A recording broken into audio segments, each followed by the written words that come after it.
I was born into a Muslim family. My parents were leaders in the mosque, and I met these two Christians at my grad school.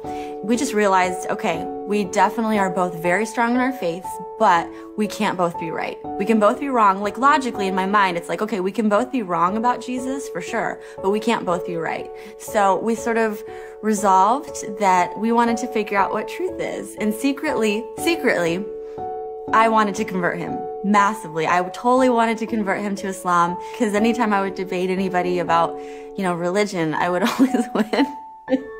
And so he gave me a Bible, I gave him a Quran, and we started to just sort of do our own research. And I would come with my bullet points and he would come with his. And truth be told, since I was an American Muslim being surrounded by non-Muslims, of course, I knew exactly what I believed, why, and had all the arguments. Even though I had felt that I had succeeded in showing him that Christianity was flawed and that Islam was true, I didn't have that satisfaction. I wanted some sort of proof for the first time in my life. And so I just continued to pray. And, I would fast and I would just cry out night and day to God, to Allah, the only God that I knew, to show people that he was the truth. I started to just really have a lot of torment. I just thought maybe I was going crazy for the first time. But it was like I couldn't think anymore. And especially as somebody studying to be a doctor and, science background, to lose your mind is really a very low point, to say the least. So there was one day where I was probably at my lowest point. I was just crying, praying to Allah and saying, I can't do this one more day.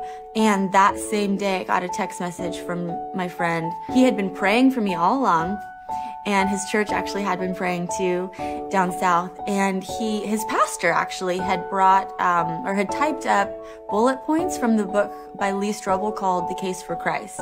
And so because I was at such a low point at that point, I was like, I'll read anything. Why not? It gave so much significant proof for the historicity of the cross and resurrection. And I started to read the Bible again. I was reading it as though it actually could have happened.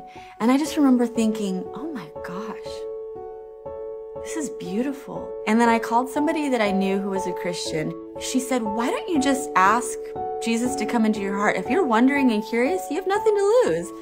And, little did she know, if a Muslim asks Jesus into their heart, it's hell for eternity.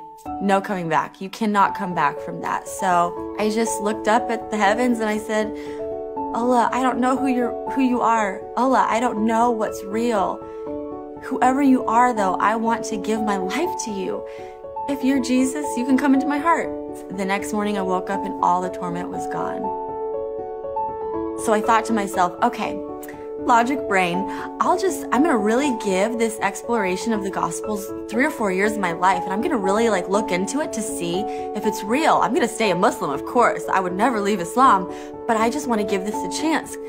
And so I just basically went to church that Sunday, and some signs had happened that week, all pointing to Jesus. And that Sunday morning, the pastor was preaching and people were raising their hands, and I just kind of sat through it.